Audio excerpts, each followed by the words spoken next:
Hello. Do not be alarmed. It's me. Who else would it be? Anyway, hi. Hello, everyone, and welcome to another ICC. Whoa, that's like, how much iced coffee do you drink? Yeah. Honestly, more than there are ICCs, so a lot.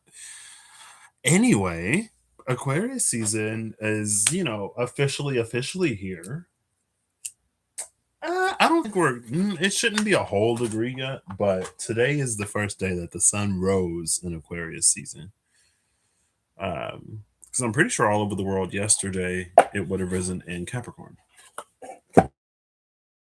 At, well, actually, no, because it happened roughly 7:47 p.m. here, which means the sun was already, I don't know. Anyway, where I am, it's the first full day of Aquarius season. So I figured why not do that thing that we used to do sometimes, which is, but I'm going to do it with reverse deck order.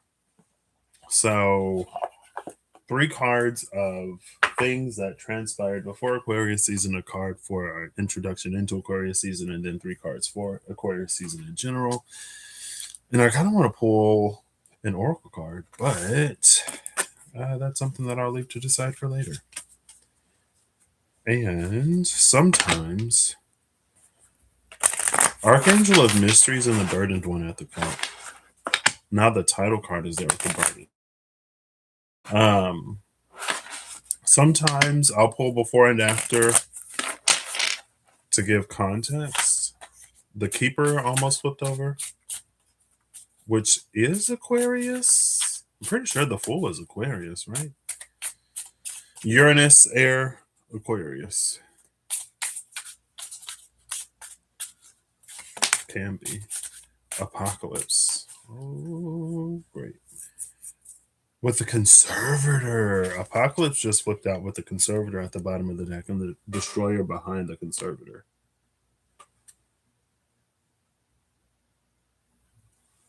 What I like about the Conservator being here is either it's an energy of, oh, that came out, right? But recently. But with Apocalypse and the Conservator, it's a protected area. Either the whole entirety of Apocalypse is being held back by the Conservator, or an area is.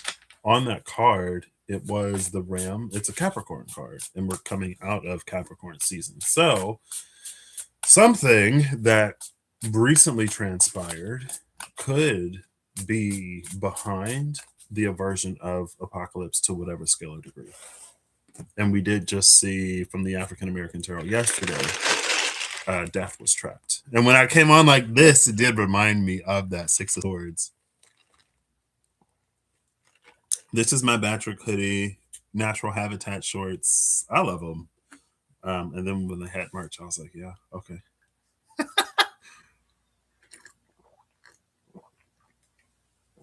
And it has wings on the back. I mean, it's a printed wings. They don't actually pop out. But anyway, this is what the vibe is today. I wish I could remember. Was it one of the fortune cookies?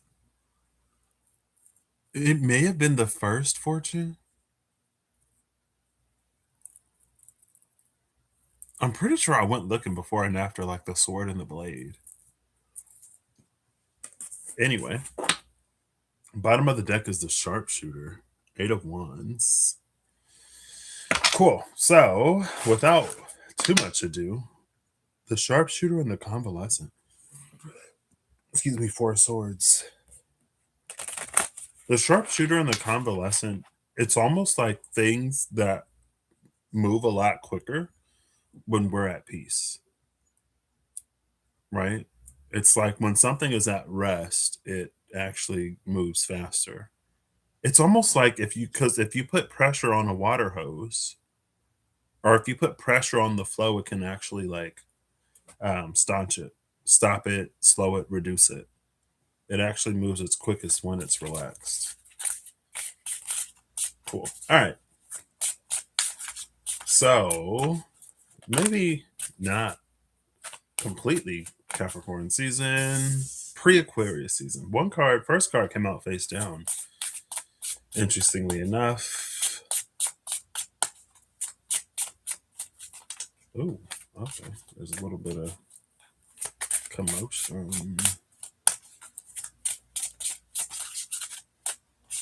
I feel like I'm moving so fast. It's the caffeine, I swear. Maybe we should like calm down a little bit. All right. Oh, second card, New World Order. Two cards actually came out, but I'll take them as one. New World Order with the Shining Quarry behind it, Caverns of the Gnome, Crown of the Magi.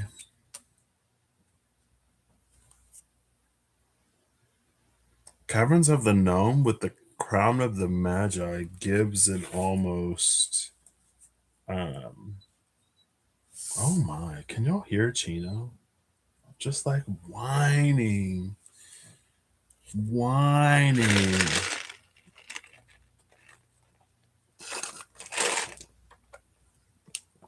He's fed. He doesn't have to go to the restroom.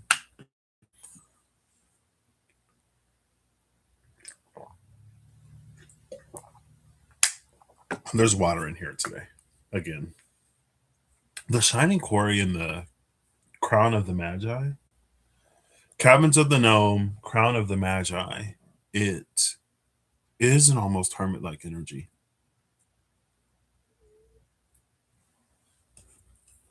New World Order.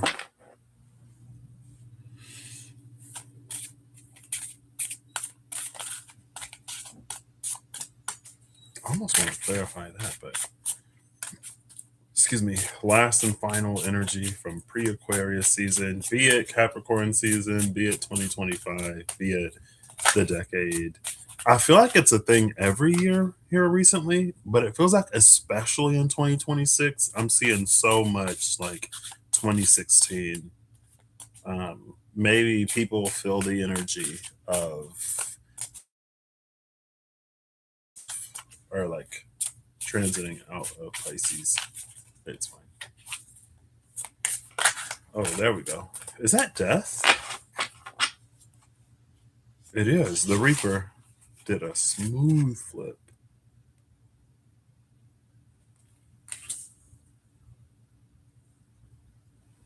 Bottom of the deck is the journeyman, Sun in Virgo. This would be Sun conjuncting the South Node.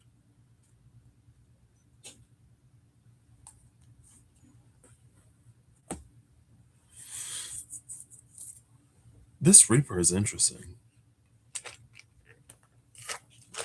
because we see light's end. I guess we see it both ways.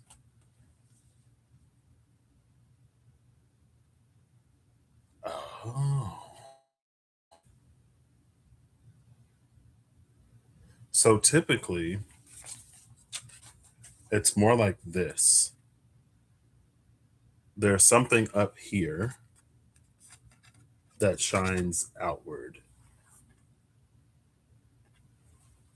But because it's like this,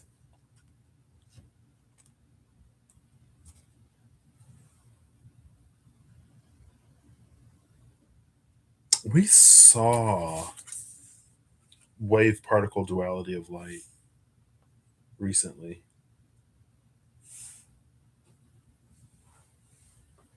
I need to take this off. Um,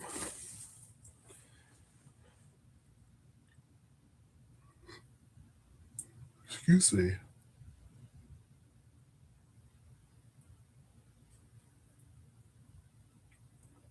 We have, I guess, Scorpio energy is here twice.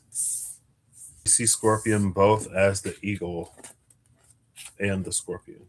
Scorpio as both the eagle and the scorpion.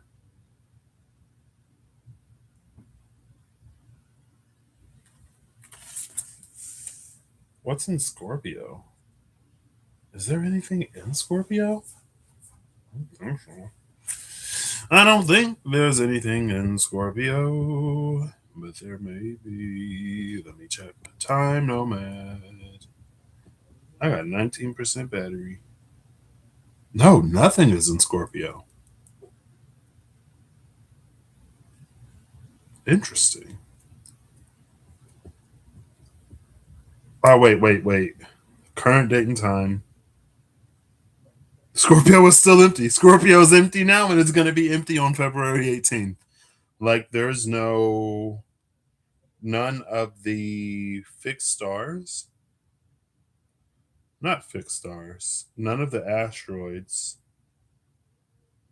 the minor bodies, which are Chiron, Eris, Ceres, Pallas, Juno, Vesta, Hygeia, Lilith, Icarus, the part of fortune, the vertex, the icy. Well, there's going to be a Scorpio rising at some point. Like, none of that is in Scorpio.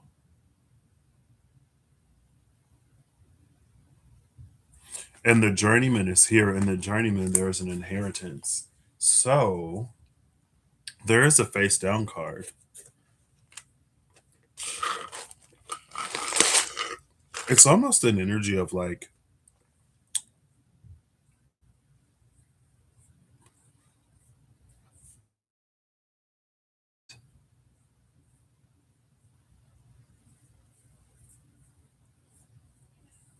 because there's something, it's like you get this space to do or build something,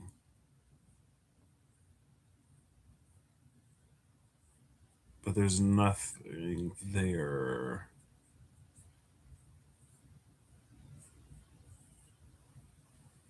Now, this is Saturn in Scorpio. Saturn and Scorpio is what we see.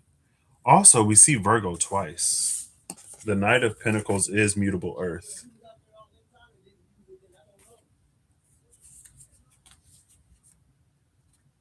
Sun in Virgo, and then mutable Earth Virgo.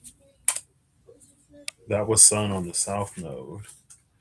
Sun on this. Okay. So with this, um, because that was like South Node on Virgo. Yeah, the Sun on the South Node and Virgo. With the Scorpio energy, maybe it's like it cleaned something, right? There's like the plot of land. There's this empty space. The space was cleared for something. And with New World Order, again, sort of coming off of yesterday, but more so here, it's like there's a blank space. The metaphor came out a while ago. It's like, you're moving into a new house. But if you take all of like the furniture and everything from the previous home, it's going to affect the vibe of the new place, right? If you take baggage into a new situation, pretty quickly, it has the chance to turn into or mirror and reflect some of the old situation because of what you carry into it. I'm curious what this face down card is. Passage to initiation is the Reaper. But we saw in the African American tarot, there was it was the god of the hunt or god of hunting and initiations, and the one where I'm pretty sure that's with the crows, right? Where the Seven of Cups came out.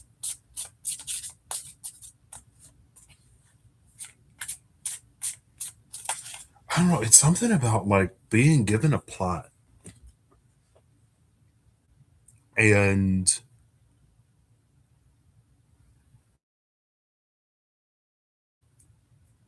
I feel like I don't I don't know why I'm struggling so much to like communicate it.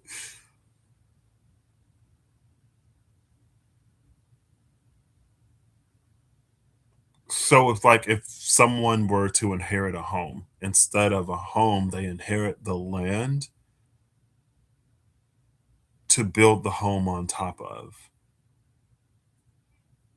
And like maybe you're even like given the resources, you're given like the whole crew. So, right, you have the architect and the construction crew, you have someone to walk you through the process of building the blueprint, you have someone to like do the actual construction. Like all of that is covered, but it's almost like there was an expectation that like you would just inherit your dream home rather than like having like you would inherit a prefabricated dream home rather than inheriting the land and the resources, and resources being materials and crew people to build it. So before it was like the land was being cleared. In the journeyman,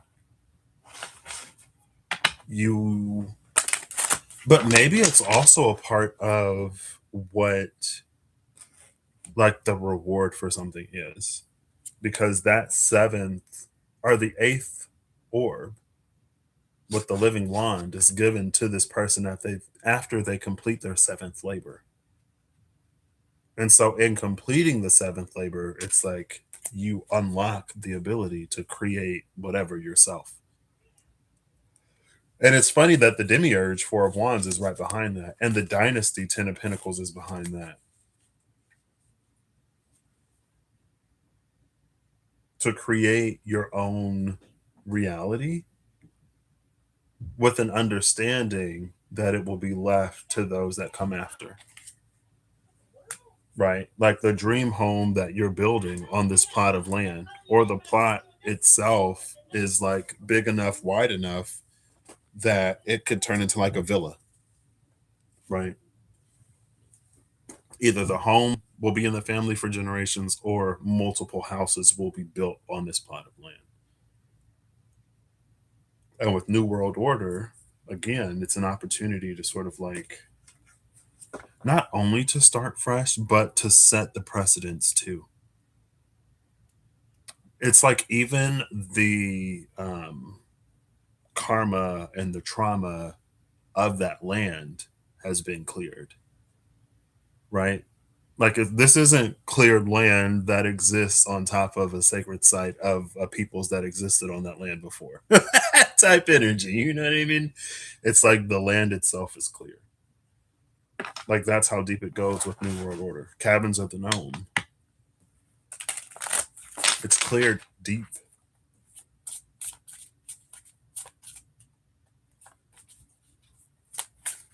All right.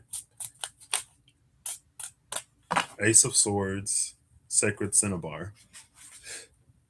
The consummating. I'm actually going to get the first three for Aquarius before I get the introduction to Aquarius season, because that's how I'm feeling it today. There's blood on this crown.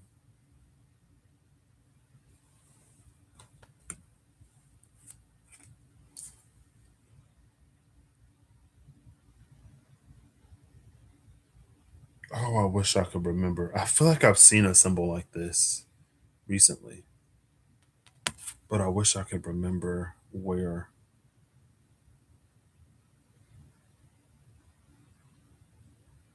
There's like a drop of blood, a drop of something dripping from the crown on the sword. When I look at the Ace of Swords, I always look at where the crown sits relative to the hilt of the sword, because this is where we hold the sword. So this is like what we interact with. If the crown is like floating above the sword or like way up here, it's further from the hand. It's a truth that we may not necessarily know how to utilize, right? And so because of that, sometimes it could be one of those like damaging truths. I mean, it could always be damaging, or it's just like, okay, like this is true, but what do I do with this information?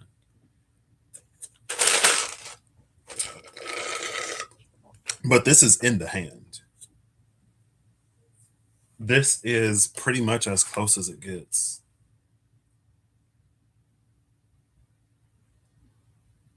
Now, something about the shield is giving like a shattered mirror. With the shattered mirror, we can see something as it is. There are a lot of things that can be mirrors and reflections of us. You could say that with a lack of self awareness, the external world and people in our lives, situations, circumstances, and events become more and more of a mirror. But it's like that's all we see from those things and in those things. But with the more complete self awareness, we see things as they are beyond mere reflections of us. And because this is also associated with the truth with this broken mirror, again, it's being able to see something as it is. And because we see it as it is, that's what gives us the power to interact with this truth, right? If we could only interact with it to, it's like the mirror, it's like the mirror is on the surface of the thing, but there's like more beneath the surface again, caverns of the gnome giving us that depth. The hermit energy that's also here, Virgo. LOL, how did I not piece that together? That hermits, like the sun is on the south node. So all of everything that we bring into something with the sun being there, it's highlighted and illuminated, we see it. So now we can see something again beyond what it mirrors and reflects of us. And again, that's why we can interact with the truth of the thing as it is. Maybe if it's just a mirror, there's only so much we could get out of it, right? Let's say that like the mirror is 20% of a thing. When you see below that, now you can access like up to 80% of it, whatever, more than the 20% of the mirror. And that helps us because it's like a thing can do more than we need it to do, or a thing can do more than what we would associate it with. And that kind of sort of came up recently. I don't remember exactly, but it was the energy of like there are certain medications that work really well for things other than what they were initially designed to do or prescribed for. But it's like you wouldn't know that unless you knew more, right? So maybe 20% is a mirror and another 10 to 30% is um prescribed, not prescribed, like the specific thing that we seek something out for. And then beyond that, even with like a planet, right? When we look at archetypal energies are so wide and so vast that there is an incredible amount of depth that they would have in any particular whatever, but they're also so much more than that. And that I mean, I guess it was the best. That's kind of like that Olodumare energy. That's like the like here's earth and here's like this transcendent whatever, like that transcendent gap. And it's because we can see something for more than what we need, we can see something for more than what we desire, we can see something for more than the what it reflects to us.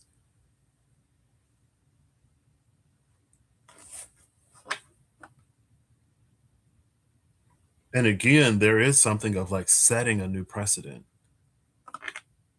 You could say, because of the times that we're going in, there's a lot of astrological associations with like war and bloody revolutions and stuff like that, right?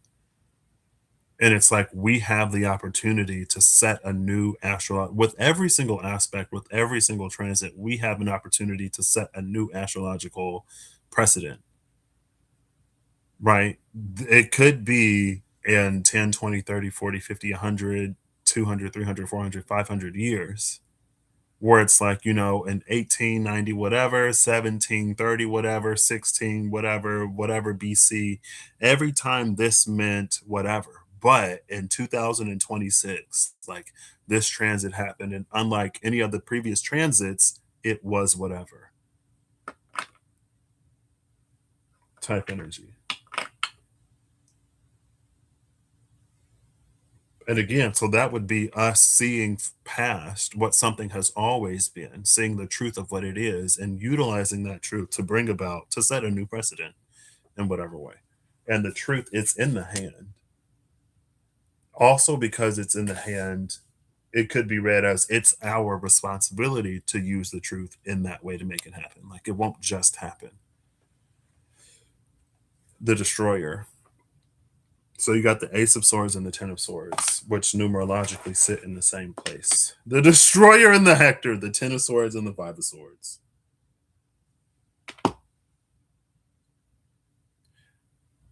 The Five of Swords, I didn't see it at the Ten of Swords, but for some reason in the Five of Swords, it's like this blood. It sounds weird to say it that way, but it's like the blood debt has already been paid. Like this blood has already been shed. We don't have to pay the price again. Now, New World Order is there with that Hector. And again, New World Order came out with the Caverns of the Gnome, giving a context of like, we've hit a low point that was so low that now we choose to rise.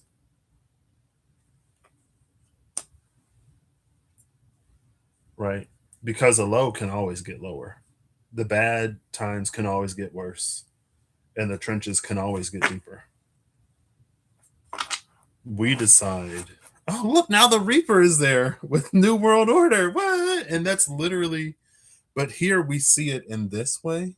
Well, when I show you, it comes out as it landed on the table. When I look at it, it comes out like that.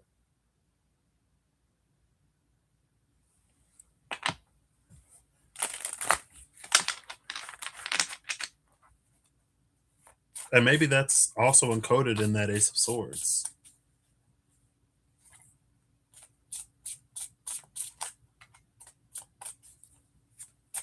Oop. The Memory Keeper, Sun and Scorpio, is the second energy of Aquarius season.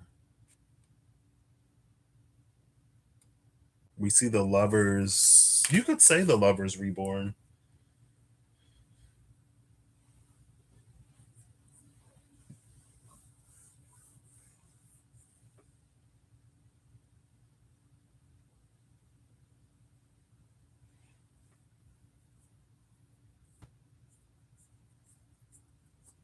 I feel like it's pulling in more elements from. It came out more plainly yesterday, but again, it came out earlier to like with New World Order. If we take the baggage into something, it has a higher chance of eventually turning back into the thing. Right. So like all of the karma in the land that was cleared, if we bring baggage onto this new plot of land, it will just like recreate the trauma that was there in the first place, tainting the land in the same way.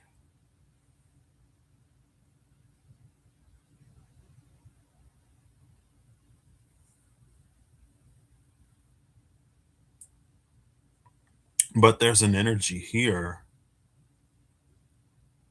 that's like there are memories that we have that spanned generations and decades and centuries and in some cases eons, because there are civilizations and descendants of civilizations that have been around for a while. But it's like if we were to go even deeper, it's like there was a time of peace before there was ever war. So if we would keep going further and further and further and further and further back, eventually we would find that time or that place to before, the first drop. being scrolled. Last energy. And Aquarius is also fixed air. Which again, it's fine. It's fine.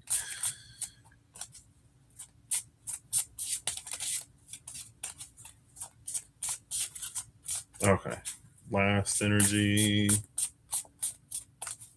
How am I going to do this?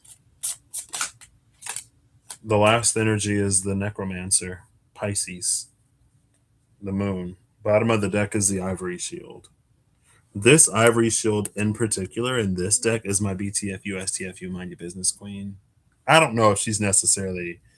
Now she's coming out, she feels more like a gatekeeper, right? It's like all of the unpleasant memories, everything that would cause us to re not reinitiate. It's like reignite. It's not like it's I guess it is reignite, but it's. I was gonna say it's not reignite. I feel like the word that comes to mind is reignition, like the reignition of old cycles. But it's like it is, but for some reason, it's like it didn't. But the thing about reignition is because it's fire and associated with light, it feels justified or it is justifiable. But just because it's justifiable doesn't mean that it's worth the price of a new world order, of a new precedent.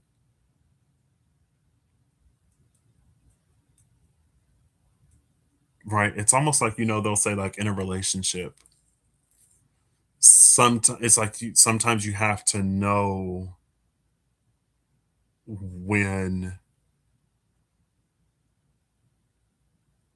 it's not worth being right.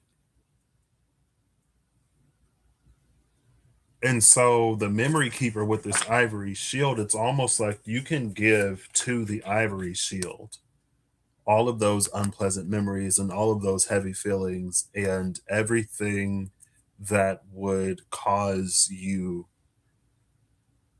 like a large collective you that I'm not a part of, but just girl. You can give it to the ivory shield and she will guard it. She will honor your feel. It's like she will give you the closure. She will validate you. She will hold that so that as you move forward, you can make the choices that honor where you're going rather than justifying what you've already been through.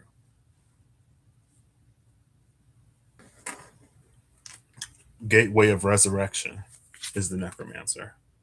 I wouldn't say resurrect, but this does come after the energy of like that old piece. Maybe it resurrects the old piece, right?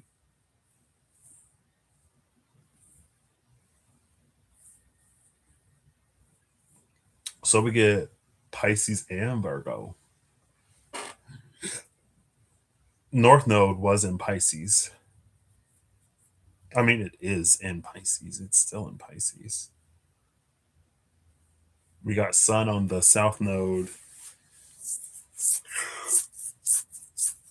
And I think, excuse me, that can be, I almost want to say it can be a trap of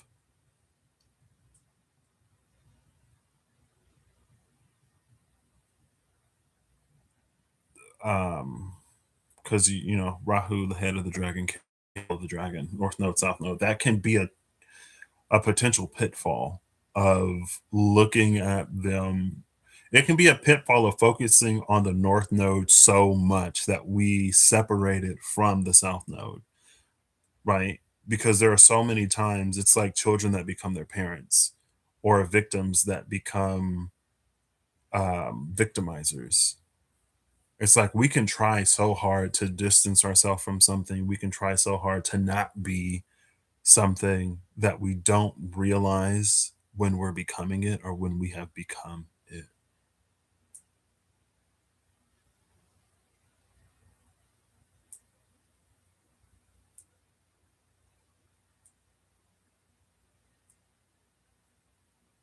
What do I pull for the? I want a third deck, and then I'll pull before and after the card in both decks as the transition into Aquarius season. And maybe throughout Aquarius season, there's gonna be it's like there's gonna you could say like there'll be triggers, things that trigger us, and we can give it to the divine and keep moving forward.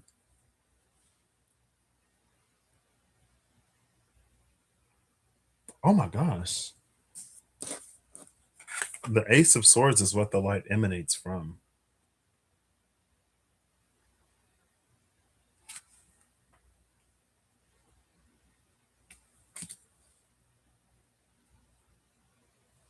So it kind of puts us in between,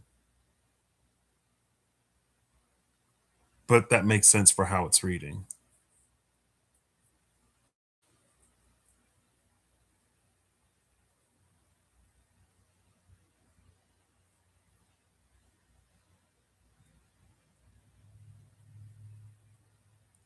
It's like there's a there's this in between energy, in between the closing of one age era and the opening of another.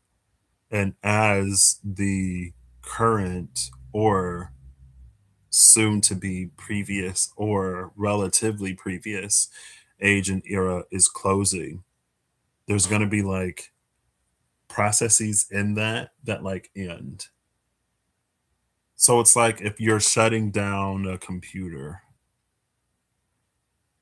and it's like there are the foreground programs that close, are the background processes that stop, and then it's like there's this wave of like things that shut down as another one is being sort of booted up. And it's like because one is starting as the other is ending, I get some overlap, but it's not to confuse what's ending from the previous cycle as a feature of the current and next cycle. But if we sort of treat it that way, we can bring what is already closing into the next, or we can continue it into the next, right? It's like there are certain processes that are still shutting down, but you can hit resume or you can cancel the shutdown, which will have it play into the next.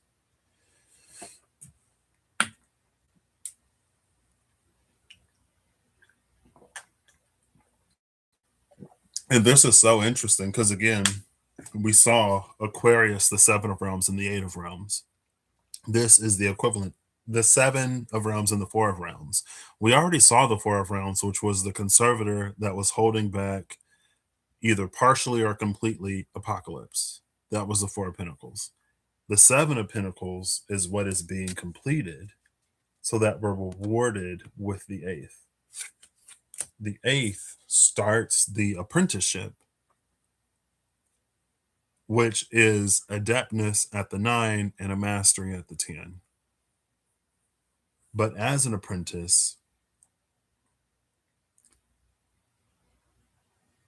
it's almost like it's almost like there were shortcuts that were in the pre-apprentice phase, or in the apprentice phase there were things you could hand off to someone else, right? And it's not that there's not help or assistance, but it's almost like it's important that in this pre-adept phase, because like the pre-apprentice phase was like pre-apprentice to apprentice. The adept phase is like becoming an adept. So what the apprentice would have struggled through, that the adept or the more mastered, wizened one would have stepped in and done. It's important that it's like we go through like the struggle of learning to do it ourselves because we don't want to get in the habit of always handing it off to someone else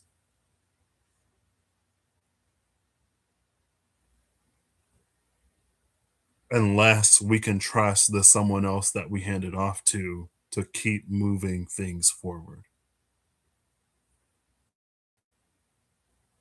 right? Because sometimes we hand, like in the metaphor of it, you can hand something off to someone else, but if the person that you hand it off to is like, well, this is what I've always done, or this is the way it's always been done, then that it's like it starts to fold it back over into the previous cycle.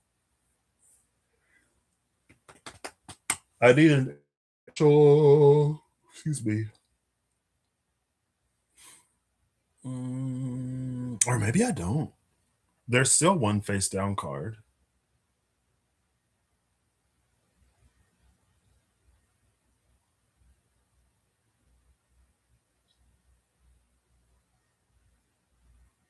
And this gateway, yeah, yeah. Excuse me. So with the gateway of resurrection and the memory keeper, it's almost before again in that energy, like getting back to Eden,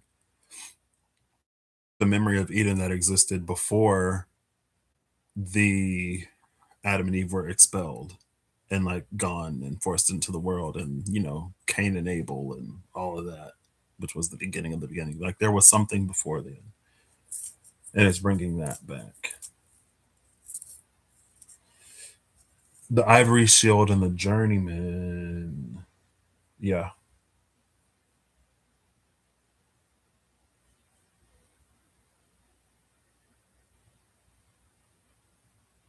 Oof. Mm. I mean, ultimately, it's just going to be a significator, so it doesn't matter, but it does. I could use the Santa Muerte,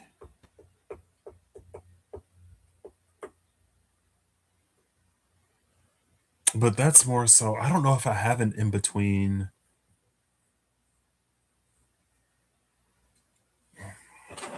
We'll just come down here and we'll see what tarot deck I have. I don't want to. Ooh, sure, why not? Let's go for it. So, uh, you know, Aquarius season takes us into February, which in the US is Black History Month. Here's another deck that I purchased some time ago that's going to make its debut on this channel, and it's the Orisha Tarot. I got the Orisha Tarot because it was supposed to be my intro. Intro is a strong word. It was supposed to like get me into like the Orishas and stuff, but honestly, as I like was using it and reading the book, instead of it being like it teaching me or being like a primary teacher, I wanted to just have more information before I read the book. Not that I distrust the author or whatever, but anyway. King of Wands at the cut. Cool. I'm going to use the Orisha Tarot today. Why not? All right. Intro into Aquarius season. And again, I'm going to clarify with both decks. Okay. And I'm just going to keep shuffling until one comes in.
Okay. That took a minute. There was some that would like almost flip, but then as the shuffle finished, they would flip back over. What came out, or excuse me, what completed the flip, its flip is the lovers. This is interesting. And bottom of the deck is justice. So we have major arcana associated with Libra and Gemini for Aquarius season, for the intro into Aquarius season. Honestly, because of the image of New World Order and the Reaper, I'm not surprised that it's like not a triangulation, but it's like the merging of things that indicate something else.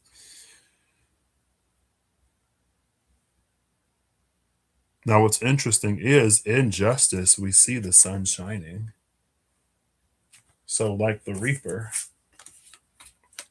right?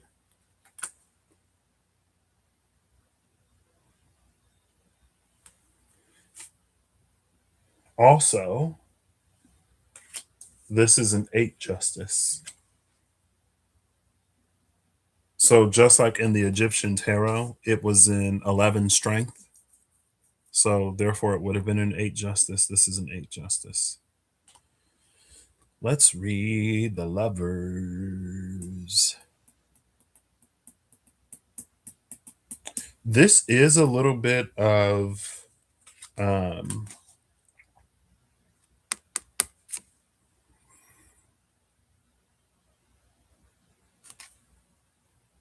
judgment.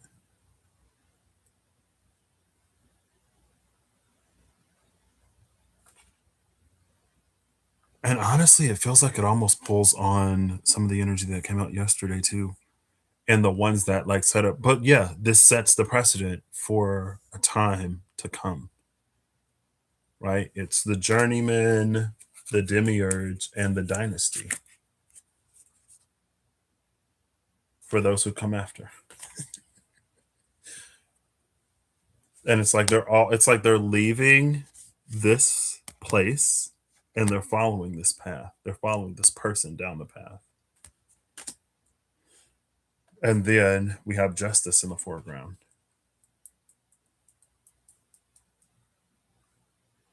What is, oh, the Ace of Wands.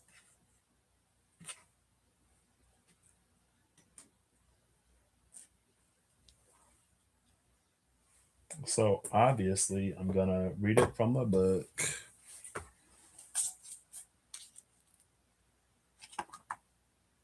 The Sun, the Hermit, Justice. Oh, I meant to read the Lovers first. The Justice card, and I'm gonna read the whole thing, and I'm gonna butcher some stuff, and I am so sorry. The Justice card can be a card of legal issues. Certainly, it is a card where actions and decisions are being evaluated. Were we good? Did we fulfill our obligations? These are all questions we might ask when expecting to receive a grade. Justice comes in many forms in the Orisha traditions. In the Justice card, we encounter a worldly judge and a spiritual one. Obatala governs our life in the world. He may judge our actions and determine if we are on the right path or behaving properly. He is known for being a more forgiving Orisha. Even when others might turn their back or be angry, we can invoke his mercy to protect and guide us. Odua judges our life at the end. It is said that they have the final say on our life and what we might have to resolve in whatever comes next. Unlike Obatala, Odua is strict and not easily negotiated with. For this reason, many fear this Orisha. Though any Orisha may be a vehicle of justice for or against us in life, there are three who stand out as defining different approaches. Okosi or Ochosi represents blind justice that adheres to the letter of the law. If you are wrong, no matter the reason, you will face the consequences. Shango is the defender of the right and will relentlessly pursue wrongdoers. If you are wrong and there are good reasons you broke the law, you may be excused. Ogun is the violent righteousness of instant justice that is swift and without temperance. If you are wrong, the axe will fall before you can even give an explanation. Together, these Orisha represent the ways in which justice may be carried out. So am I gonna look at the symbolism? No.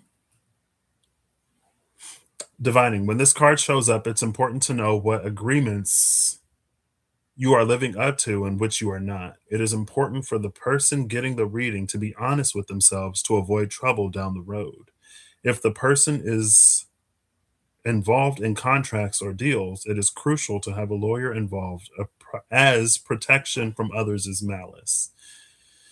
Though the Orisha won't punish people for breaking rules they did not know about, people certainly will. It is important to make sure you are well informed about your obligations when this card shows up. Rules you don't know about still apply and may cost you a lot in the long run. That's so interesting because that came out recently, right? With the whole fruit of the tree of the knowledge of good and evil, right? And on earth, they say ignorance of the law is no excuse, but to the divine, it's like you're supposed to know. And it's literally like written right here. So thanks for the confirmation, I guess. Um, though the Orisha won't punish people for breaking rules they did not know about, people certainly will. It's stated there in like so many less words. A bow is for Ochosi or Okosi. I feel like it's Okosi, but I don't know. The axe is for Shango. Now, Shango popped into my mind the other day, right? And here it said that if we do wrong for good reason, then we may be excused, right?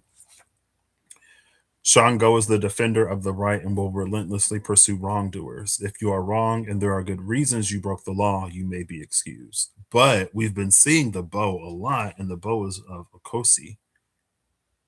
Okosi represents blind justice that adheres to the letter of the law. If you are wrong, no matter the reason, you will face the consequences.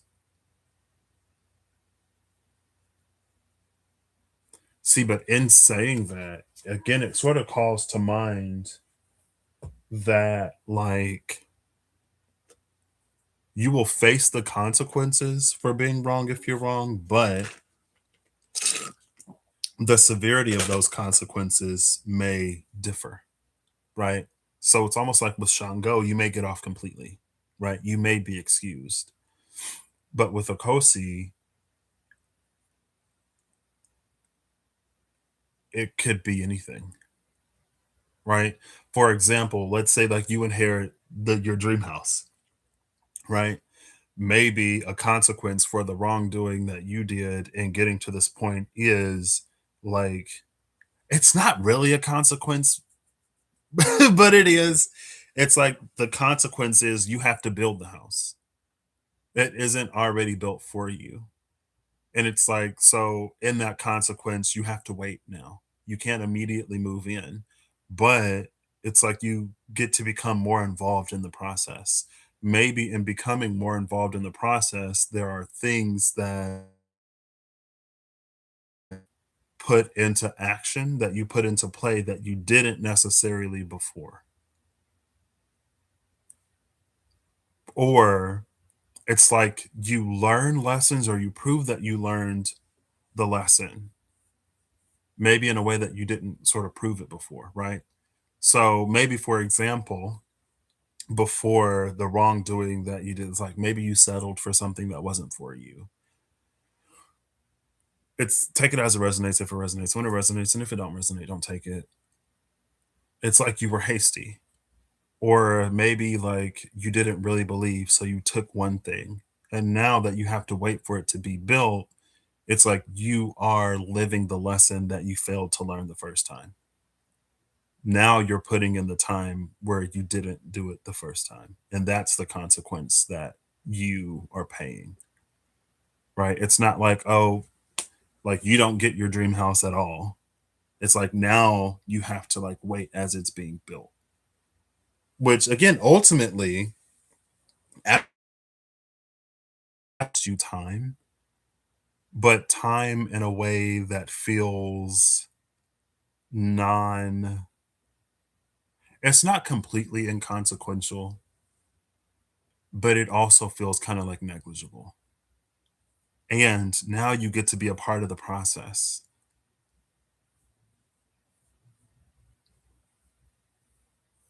Anyway. And then the axe is, the axe of Shiva that removes corruption. That I don't we had to see an axe somewhere, right? I remember referencing the axe of Shiva that removes corruption. I mean, we see the axe on the tower. It's right there with blood on it. The tower is behind the dynasty. That's how I knew the tower was there. Because when I picked up to the dynasty, the axe was sitting there the whole time. Right? Oops. And it was, again, it's almost the energy of like the price that's already been paid.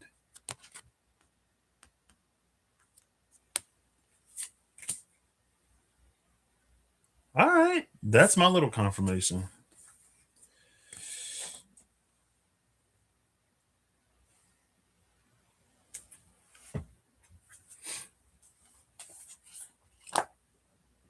Cool. That was justice.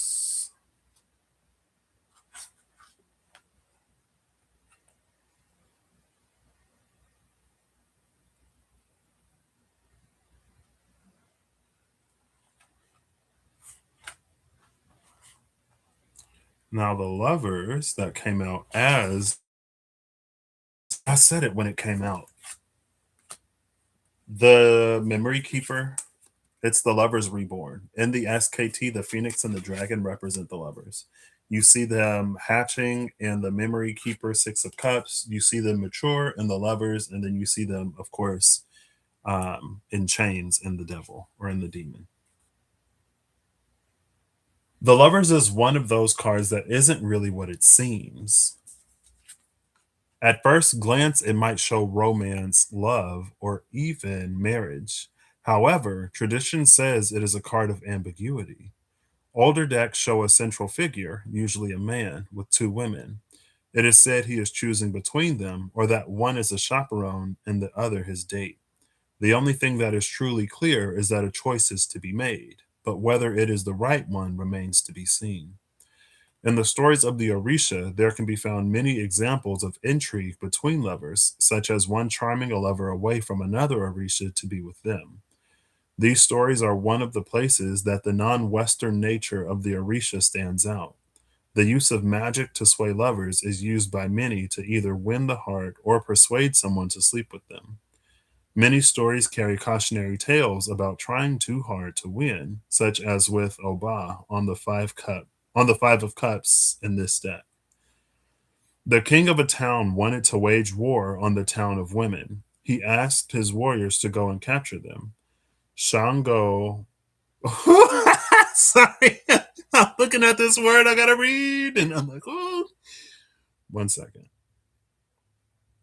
Shango, Babalu all went and were turned back in defeat. The king then asked the female Orisha to go. Yemaya said Oshun should go first, but Oya, being proud and fierce, insisted she go first. Returning defeated, Oshun was then sent. Being wise, she divined before going and was told to bring a calabash, a kind of gourd, she could play and sing along with. She made her offerings and went singing about how she did not know how to fight. As she sang, the women in their town came to see what she was talking about. They put down their weapons and joined her in song. Together, they all left the town of women. She walked them right into the city where the men were waiting outside. Together, they all lived and became followers of Oshun. This story brings out so many. There's a footnote. This story brings out so many complex interactions around gender, love, power, and free will. In the end, all we know is that Oshun always gets what she wants. So divining. This is a card where we need to be clear about what we want. We cannot suppose that others know what we need or how to go about getting it. We cannot rely on traditional roles either. It may be that only through divination is the way forward known. It is also important to not fight. Confrontation won't win the day when this card shows up.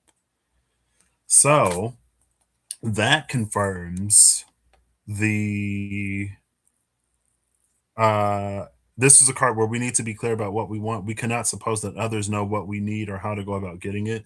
So with the 8 of Pentacles, with the journeyman, when it was like to be mindful of outsourcing things that maybe we used to in the past because we're in a process of developing our adeptness to eventually become a master, right? And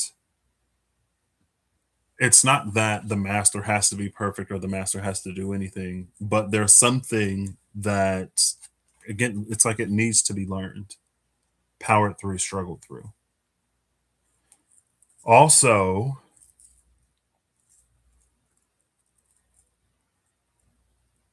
there was something else here that stood out to me.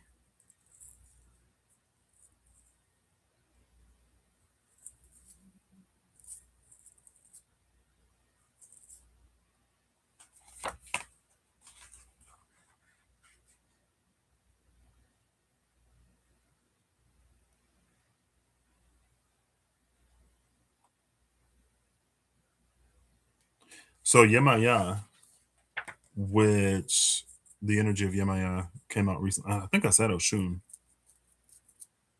I said Oshun. I was like Neptune, Poseidon, or Oshun. And then my brain was like Yemaya, but I was like, Yemaya said Oshun should go first, but Oya insisted she go first. So had they heeded Oshun,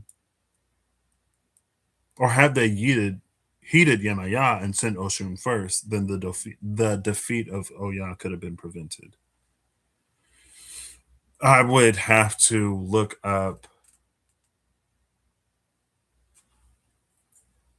um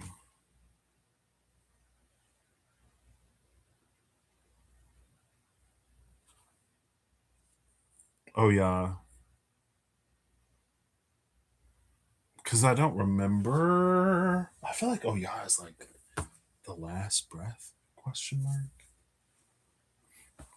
like the final breath, maybe. Oh, look at that! Not Facebook coming through with a confirmation. Okay.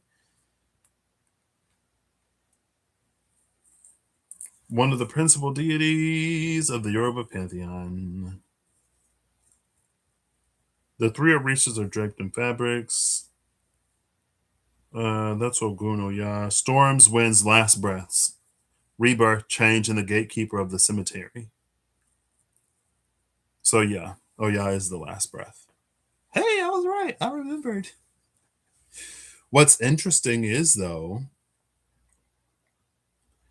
as the gatekeeper of the cemetery, we have the necromancer here.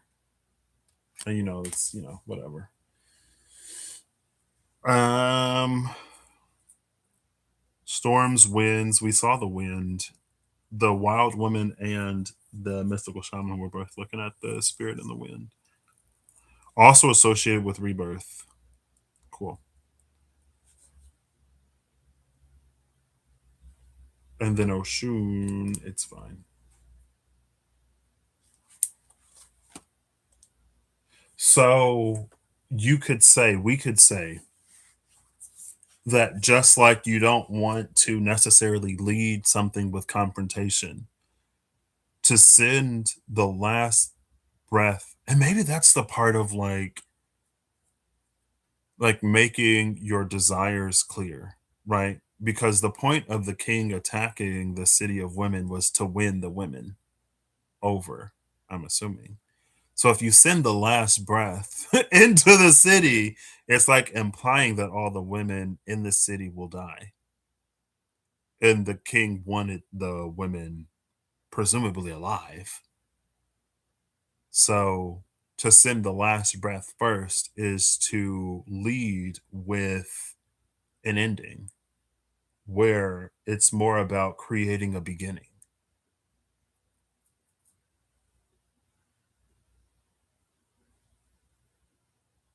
Also, through the association with the cemetery, you could say that that reads into the whole like not limiting the baggage that we take into a new thing because we don't want to recreate the old thing. And the cemetery holds everything that already. Also, the sacred lands, cool, yeah, building on top of sacred lands, burial grounds, of course, gatekeeper of the cemetery. Um, but yeah, it's like you don't want to recreate and you don't want to kill. You want for life to proliferate.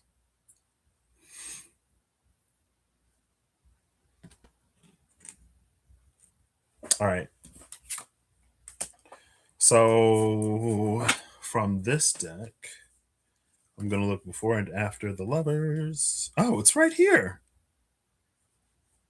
Interesting. So the bottom three cards we've looked at, the journeyman, the demiurge, and the dynasty, right? I saw the tower that holds the axe. Up Shiva, now known to be associated with Shango also. Under that is the Eight of Cups, the lovers, and the Three of Pentacles. So we were literally right here.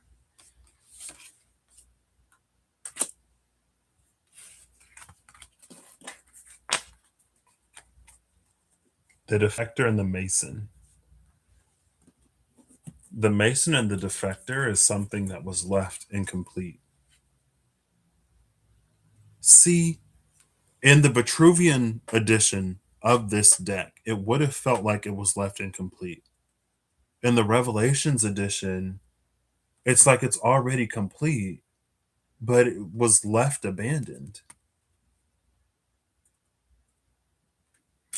And it's funny because for the past few days, I've been watching YouTube on my TV. Not super consistently, but as I have watched YouTube on my TV, there's this a thumbnail of a guy in the city. It's like they spent billions creating this city that like nobody moved into. And so it's this guy who's going into that city. And so to see now the defector with this finished building, it was finished but left empty.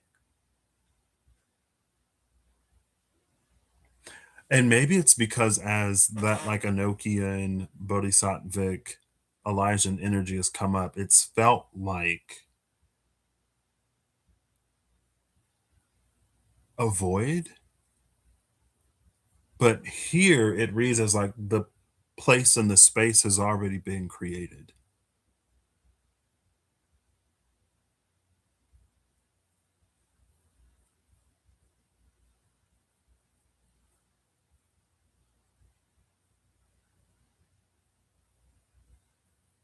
Was that 2019? There's an image and a feeling that this brought to mind that came up years ago. It had to be early 2020 because I wasn't reading early 2019. I mean, I was because I started reading late 2018, but I wasn't like reading because I was still like new to it. You know what I mean? So I feel like it was like pre March 8th, 2020.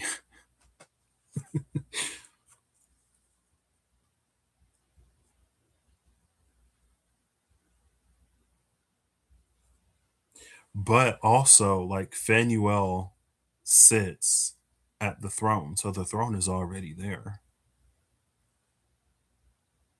Okay. On the other side,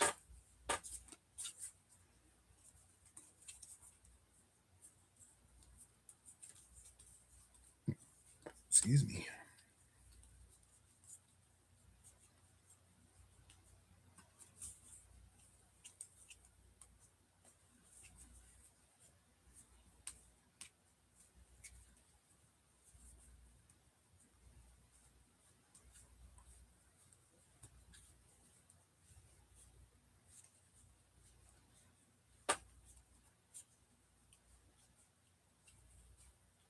Interesting. Okay.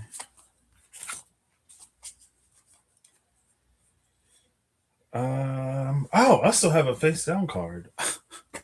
On the other side, the lovers is in between the emperor and the stronghold of the grail. The emperor is the commander of intellections. Stronghold of the grail is the herald of the purifying. So you could say like a renewed mind. And maybe so this purifying and the commander of intellections, this renewed mind energy, with this ace of swords, especially representing the mind. Um, was it yesterday? That sentiment of like the mind being simultaneously the most and least powerful thing that there is. Because a mind that is given over to delusion or an illusion or something that is not real will significantly impact an individual experience, but compared to the world around it, it's nothing. It's immaterial. I won't say nothing. It's immaterial. It has the only effect that it has on the world outside of that individual is the actions, choices, and decisions that they make because of what they see, witness, perceive, and how they respond and react to it. Outside of their actions, it holds no bearing on anyone else. But also, with this Ace of Swords and the Shattered Mirror, it can see something for the truth of what it is. It's like see things as they are, not as we need for them to be, or not as we need them to be, nor as we want them to be.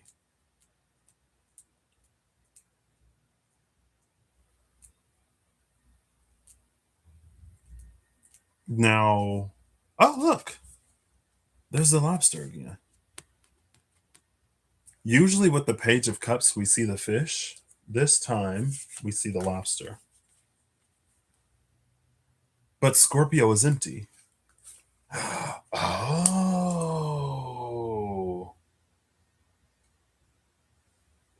We have Saturn and Pisces, Mars, and Saturn and Pisces sextile Mars in Capricorn. That whole like Scorpio is empty thing. Here's this deserted place or space.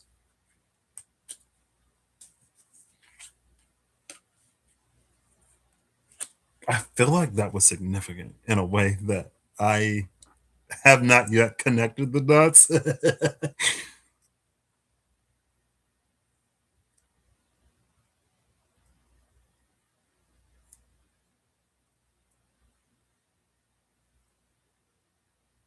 And maybe that's the thing too, right?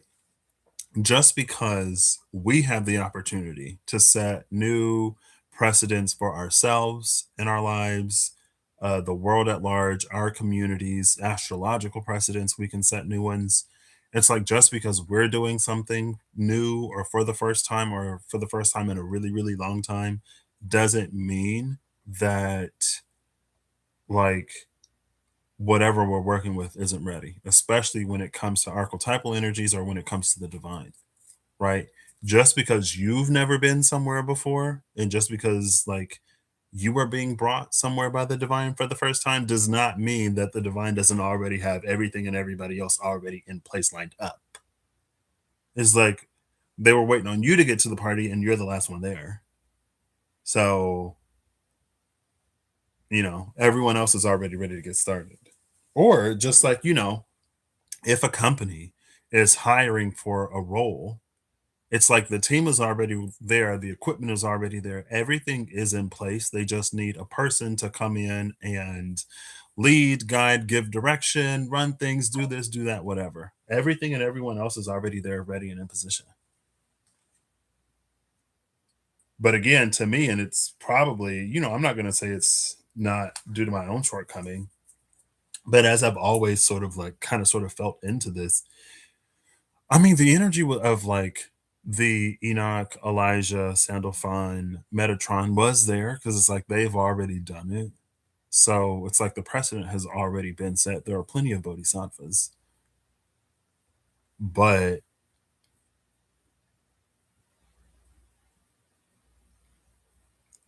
okay, maybe it didn't feel as empty.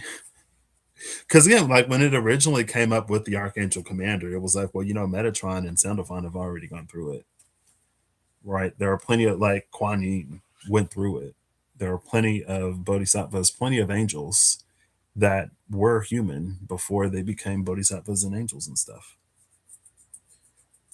What is it again? What does it mean? I don't know. Take it as it resonates. If it resonates, if it don't resonate, don't take it. I do. So the pages, the strongholds, come with messages, but this message comes from the scorpion. So it's like after death, then the message arrives. After the transformation, or it comes with it. My thing is, do I want to look before and after the stronghold of the Grail in the other edition to get that message? Or no, because of the scorpion. And the other deck is for a previous time. But should I do both? I'll do both. As the decks are, I am going to. So if your Reaper moment has already happened, and with the way it reads, it has. But also, we see Scorpio here. We see Sun in Scorpio with that Six of Cups. If the Reaper moment has already happened, girl, I don't know. Because at first I was like, no, it's after the transformation, but the Reaper's already there. So yeah, that's how I'll do it. Looking before and after the Herald of Water, because they go from strongholds to heralds. Yeah, Herald of the Earth, Herald of the Waters. Okay, I feel like that was relatively uh not helpful. The Herald of the Waters is inspire the prodigy. I'm not surprised that inspire the prodigy is here after we've had HBICC energies and stuff like that. The reason why I say it's relatively helpful is because we see it with the necromancer. Gateway of Resurrection. We've already seen the necromancer, Gateway of Resurrection. But this time we see Anubis with the scales of Anubis.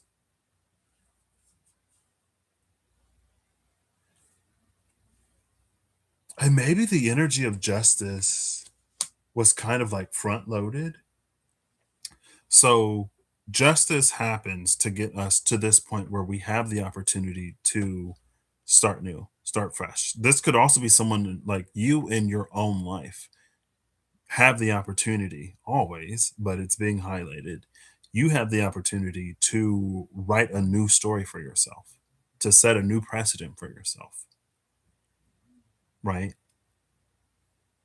Just because you used to struggle with something in the past, just because you used to be avoidant or whatever with something in the past, doesn't mean that you have to continue to do it in the future. Like you can pick up the pen and write your story however you want to. The only caveat is you have to live what you write. I mean, you don't have to, but if you don't live what you write, it's gonna be like discordant. There's gonna be dissonance between what you live and what you write, and that invites all kinds of illusion. That's the space of, oh, I'm such a good person and like I don't deserve this and blah blah blah. But meanwhile, cut to the actions, and it's like, okay, but you did this and you did that and you did all these other things. And so what you're seeing is a result of your actions, not your hopes, your dreams, your wishes, your manifestations, your affirmations, and stuff like that. Because that's nice, but actions are also a part of the equation type energy. But again, like you can pen whatever story and live up to it, live it at any point in time.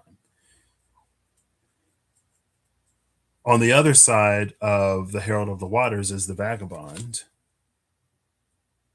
What I like about the vagabond is, though, it's like this person is outside of this space.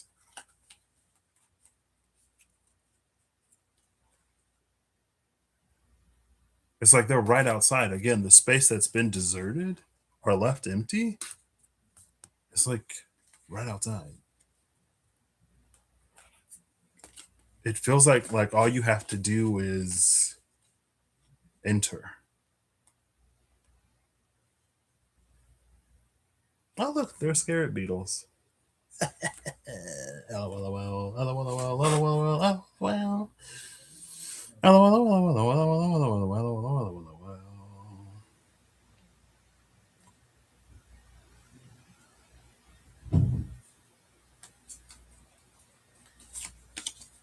Interesting.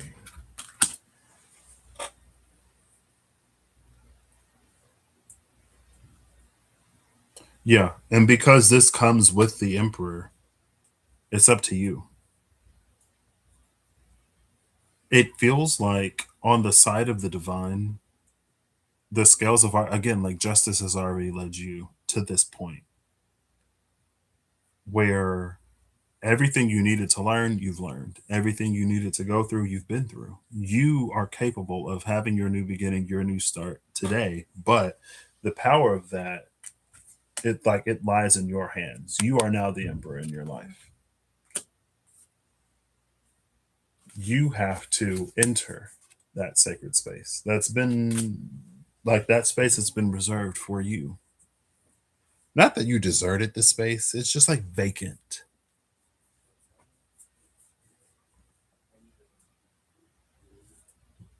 And it's deserved. The lovers is here. And again, like just keep in mind, so many have failed to occupy this space for whatever reason. Maybe it was their approach, maybe it was whatever. Oshun went and sang about how she didn't know how to fight. And that's what got the women out of that village. Right. So, from a certain perspective, you can look at the kingdom of men as the intellection, the mind, and then the city of women as intuition, instinct, like, feminine instinct, things of that nature. And just like yesterday, with the iteration of that, like there are no guides to Eden, only guardians. Your approach, it's like if the divine is telling you to do something that maybe you don't know how to do, don't assume that you won't have help, resources, or instruction once you get where you're going.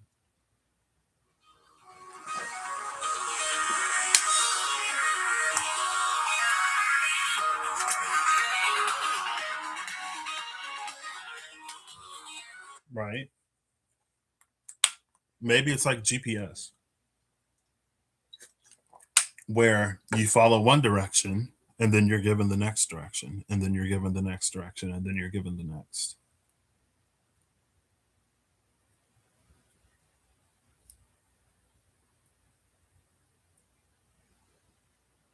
And it's like, too, because Oshun took the approach that she took, the women felt safe in following her to that kingdom.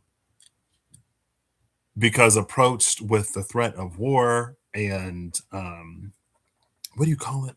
Oppression and stuff like that, who would choose that? You know what I mean? But with like the lighter approach, and let's like that's not even to say that that would have been the king's intention. It's not even to say that the approach of the people who the king sent mirrored the sentiment of the king himself. And so that also plays into that, communicate your wants and needs, especially if you're outsourcing something to somebody else. because otherwise they're going to do it how they do it. And again, it's like it's more than just making a sale, it's more than just closing a deal, it's about forming a relationship and a partnership. Because if you go and kill all of the women, there's not going to be any women. You know what I mean?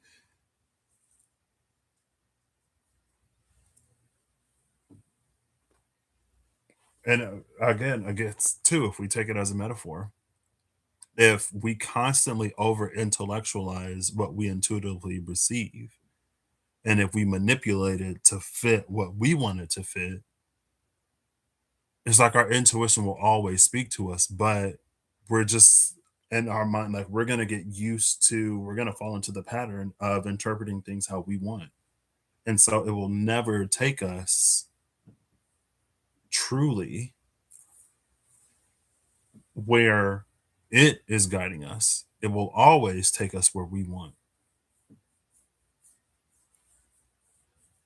And sometimes that's not the way. Cool. So the final face down thing, the first card from pre Aquarius season is the burdened one, but I picked it up in reverse. With the burdened one in reverse, we see the hands of the divine more so in the foreground and the hands of man in the background. Here, the hands of man in the foreground and the hands of divine are in the background. Meaning, sort of echoing the sentiments of that ivory shield of like the divine is taking on most of the burden or trying to.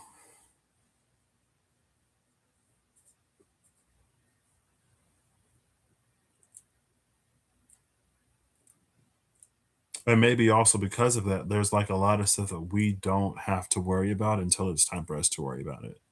That we don't have to address until it's time to be addressed. And it's not to necessarily be so in the now moment that we are completely ignorant of the future and the impacts of now into tomorrow. But it's to not be so concerned with the how that we don't do what is for us to do now.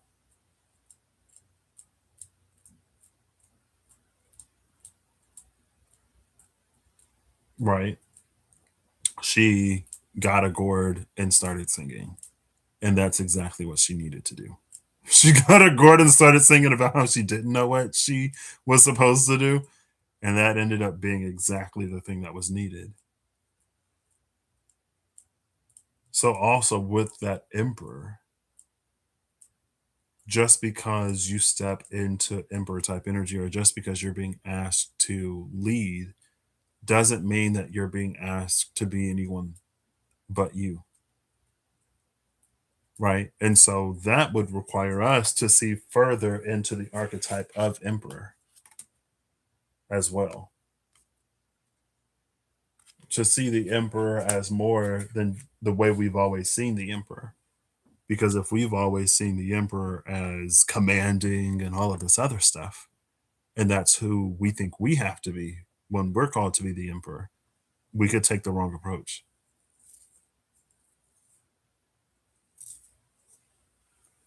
And it's like how many people had gone before and failed when it came to a show of force. Sometimes the answer isn't more force and more force. You know what I mean? Well, who can apply more force? Who can apply more force? Who can apply more force to get this done? Sometimes a completely different approach is needed. And it works out. Cool. Excuse me.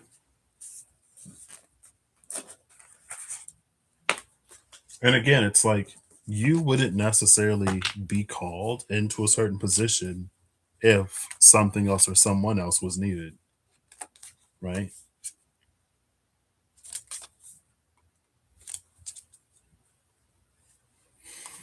The sharpshooter again with the Eight of Wands. I feel like there's something in that sharpshooter that maybe I haven't read, but hey. I mean, sharpshooter is Aquarius, Eight of Wands, not Aquarius, Sagittarius, Eight of Wands. I don't know who is it in Sagittarius. Is it Mercury in Sagittarius? And the year of the fire horse will be starting at the tail end of Aquarius season, so maybe that's why it's coming out. Or maybe that's the point in which things will begin to like really pick up traction. So I was just talking to one of my friends, and he said that right now they're working on a pilot, but after the pilot is run, when it comes to scaling up, you'll be able to more quickly do all the scale ups because most of the specifics and the technicalities will be figured out right now.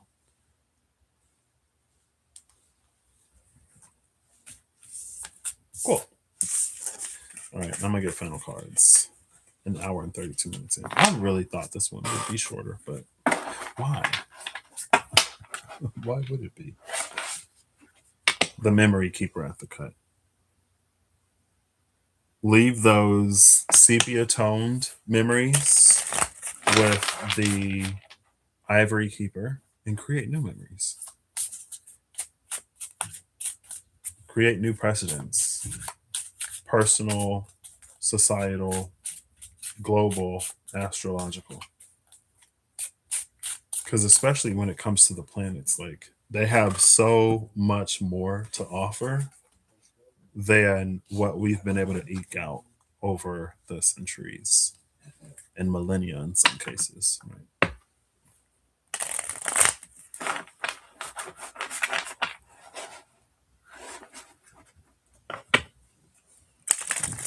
Am I gonna get no? I'm not gonna get a fun one of these.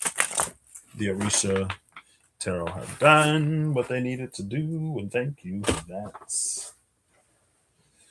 I'll get a final SKT Revelations and SKT Vitruvian. The Reaper and the Grotesque. The Five of Cups. That's the thing, right?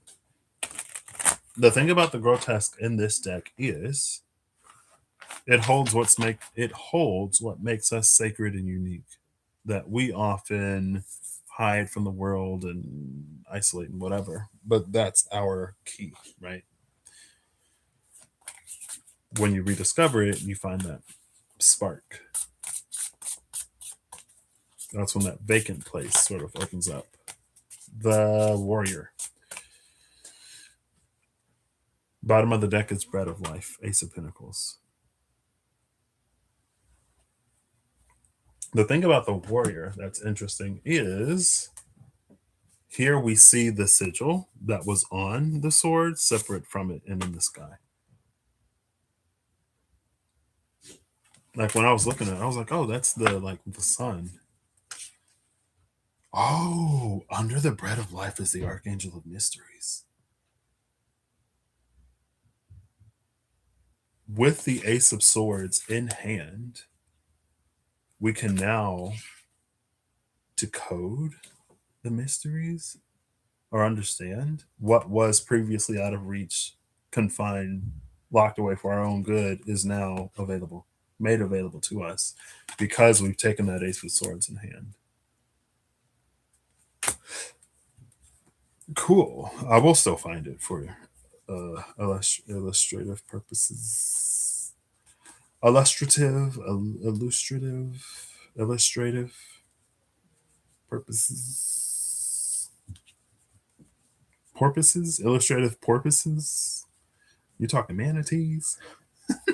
Is a manatee a porpoise? Or is a porpoise a specific animal? No, dolphins are porpoises. I mean, are dolphins and manatees related? I could kind of see it. And maybe, let's see. Hey, Google. Are dolphins and manatees related?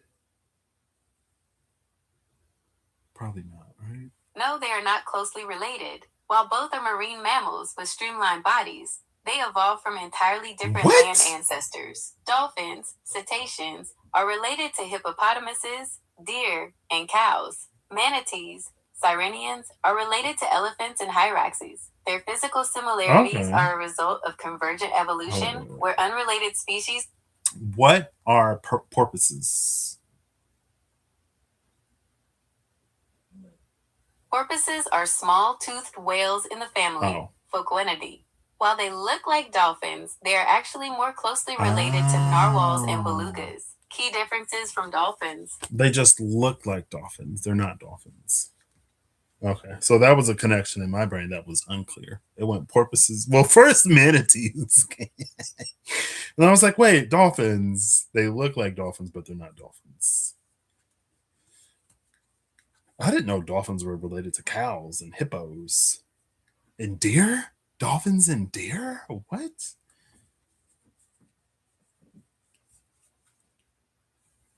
Ace of Swords. Here it is. Oh, guess what? The Ace of Swords is in between. It's next to the Hermit, which is that Virgo energy, and the Nocturne. It's in between the Hermit and the Nocturne.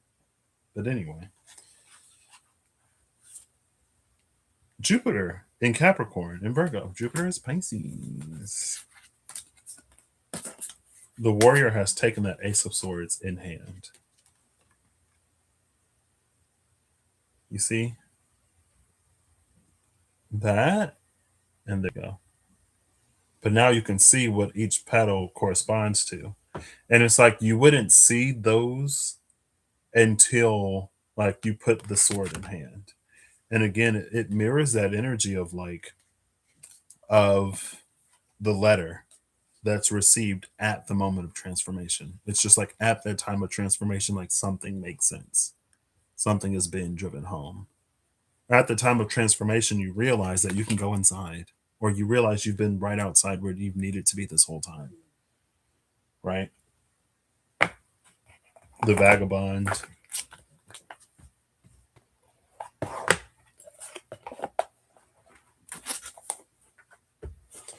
Oops. But I feel like that kind of came out recently. That is kind of that energy of like scientists remind the world that clean energy is ready to go whenever. The burdened one and the necromancer at the cut. I'm gonna turn this back up right.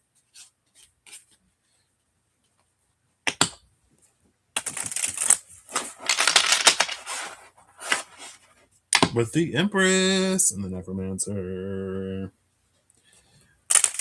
Shout out Empress energy. All right, final card from the SKT Revelations edition. Ooh, okay. Ooh, okay. Ooh, almost. Not quite. I think the Shining Flame flipped over. I saw the foot. I saw the foot. No, I didn't. I thought I saw the foot of the Shining Flame. I guess not. I guess I did not. It's funny. I saw the Ace of Wands, I guess. Bottom of the deck is the Ivory Shield. With that cup of everything she holds on to for us. And it's funny because in the like flowers are associated with the Six of Cups. In a lot of images, you'll see like kids with the cups and like flowers. And in her cup, she has flowers. So I'm gonna say, yeah, that's the cup that's her capacity to hold all of the heaviness that would distract us from moving forward. Because again, like even when we're clear with ourselves of what we want, it helps us to keep moving forward and to not be distracted by like hurt, pain, trauma from the past, proving ourselves to anyone that we don't need to prove ourselves to or whatever. You can leave it all with her, leave it all with the divine. So we have the hallowed flame, the awakening that flipped over first. And then we have the ebony shield, sanctum of treasures, and the wheel of life, the sphinx, destiny turning. Sanctum of treasures and destiny turning. Is this Jupiter and Capricorn? Jupiter and cardinal earth. That's the two of pentacles, which is where the Ace of Swords was. The Ace of Swords was between the two of pentacles and the hermit, the erudite. Was it not? It was like through here. I'm glad I put it back where it was. I almost just kept it out, but I put it back. There's the Empress. I'm getting close.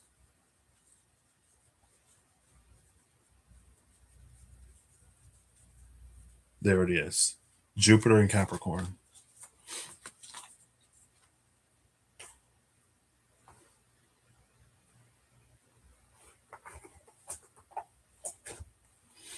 Ace of Swords was in between Capricorn, Virgo, triangulates Taurus. The Taurus is the Empress that we saw at some point. Jupiter and Capricorn. Here we have Jupiter and Cardinal Earth. Capricorn.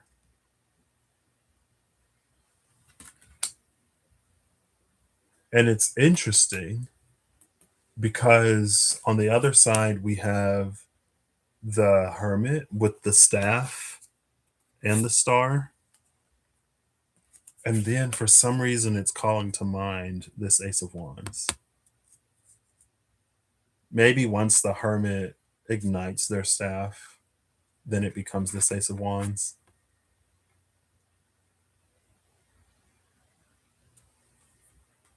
That's a torch of starlight.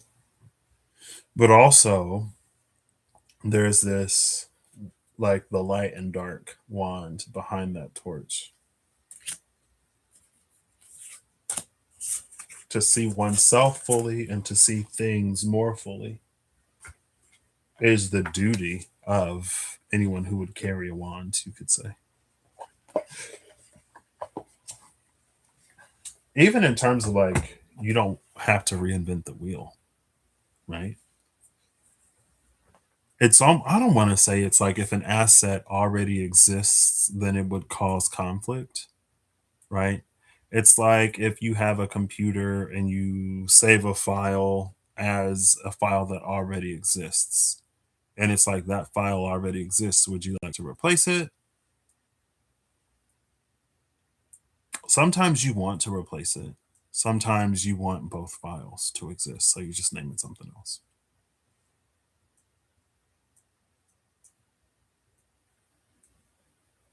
But it's like the file exists, like that file name is associated with the file type, and it might also be associated with the location, right? I wasn't gonna try it. I guess I could try it really quick. Actually, no, it's fine. Um, I think it might also be location specific. So if you have a file called hello.doc, a document, Word doc, in the desktop, you could also have a hello.doc in the like in your documents. I think, I don't know. At off the top of my head, I don't recall.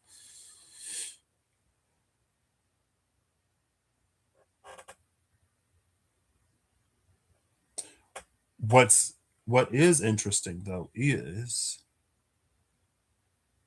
this wheel in appearance and in color mimics the shield.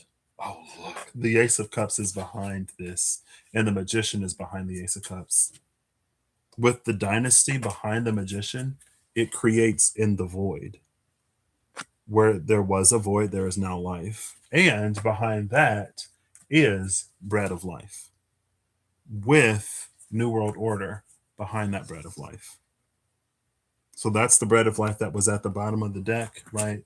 With the King of Pentacles, what sits at the King of Pentacles, Archangel of Mysteries, the mysteries that were being revealed. Maybe with those mysteries revealed, that's why now something can grow in the void. And again, it's that new precedent, New World Order. What grows where there was only a void before. And if you were to follow old knowledge, you would think that nothing grows in the void because it's a void. And it's like then you learn that something wasn't a void because it's incapable of growing whatever. It was void because there was no one there to tend to it in the way that it needed to be tended to. And in the lack of attention, we came to believe certain things about the characteristics, natures, and laws of the world, of reality. Even if those aren't laws of physics, it's laws of like human interaction. If you do this for somebody, then they'll do that. Or if this has happened, then you can't do that, or whatever. It's a time of setting new personal, astrological, all kinds of precedents. But yeah, that Ace of Cups is behind. So it's almost like you give it to. Here they're almost reading as separate. It's like you give it to one aspect of the divine and it's transmuted by another. But I guess, right? Because, like, if you give it to Jesus and then Jesus takes it from there, type energy, you go to the Son to get to the Father, or you go through the Son to get to the Father. And you see the fountain in both. But what originally caught my attention was the shield of the ivory shield and how similar it is to this wheel. But in the Vitruvian edition, we saw an illustration of that wheel here on the warrior. It's like it's different here. But we also see that in the Ten of Wands, the burden one.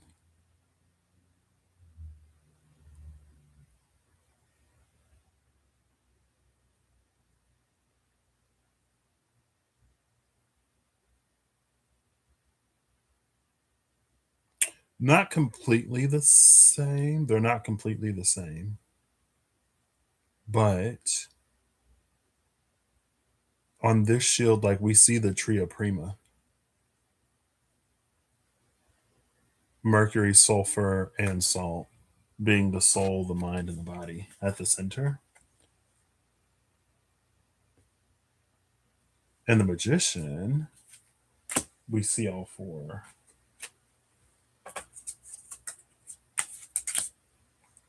Right.